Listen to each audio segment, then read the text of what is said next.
আজকে শুরু করছি আমরা দুর্গাপূজার ব্লগ।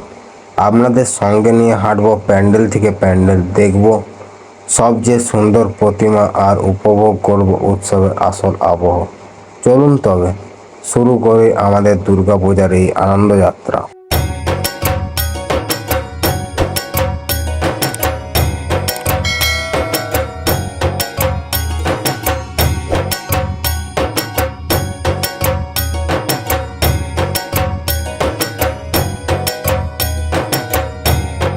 দুর্গাপুর ঢুকতে আমরা শুরু করছি ডুমুরতলা দিয়ে প্যান্ডেল দেখা। তো চলো।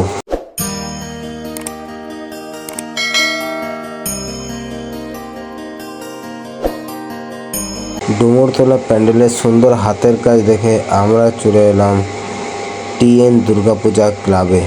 এবার এর লাইটিংটা দেখো জাস্ট বন্ধুরা তোমরা।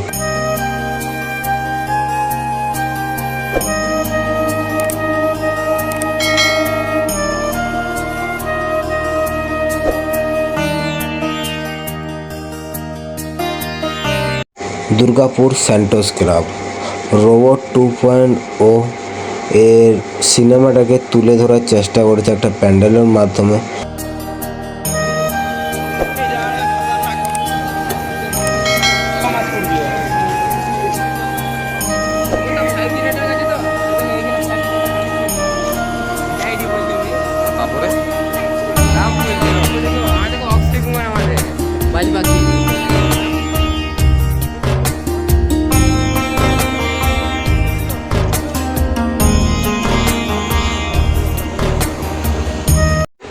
দুর্গাপুর সেক্টর 2C দুর্গাপূজার সময় এটা একটা আলাদা জগতে পৌঁছে যায় লাইটিংয়ের দিক থেকে।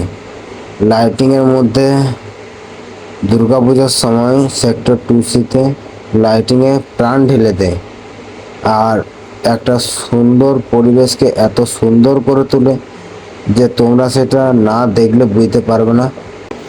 তাহলে চলো তোমাদেরকে দুর্গাপুর সেক্টর 2Cতে নিয়ে চলি।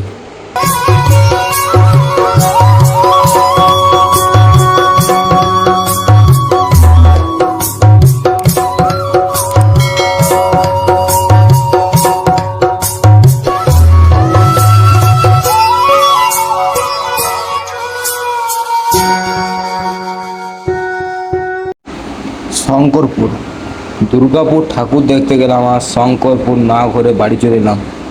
এটা কি হয়? শঙ্করপুর প্রত্যেক বছরের মতো এই বছরও প্রমাণ করে দিল যে বাঁশ দিয়ে বাঙালি কি না তৈরি করতে পারে। এবছর শঙ্করপুর বাঁশ দিয়ে বানিয়ে দিল দীঘার জগন্নাথ মন্দির। তো চলো তোমাদের এক ঝলকে দুর্গাপুরে বাঁশের দীঘার জগন্নাথ মন্দিরের দর্শন করে দিই।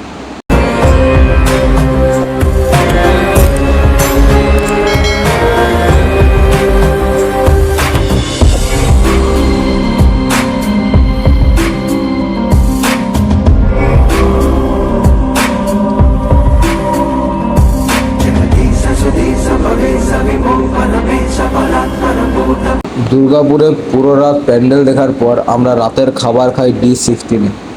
তারপর মোবাইলের চার্জ না থাকায় আমি আর বেশি ভিডিও করতে পারি না, তাই তোমাদের কাছে এক ঝলকে অগ্রণী এবং গোপাল মাঠের প্রেম মন্দিরের মণ্ডপ তুলে ধরছি।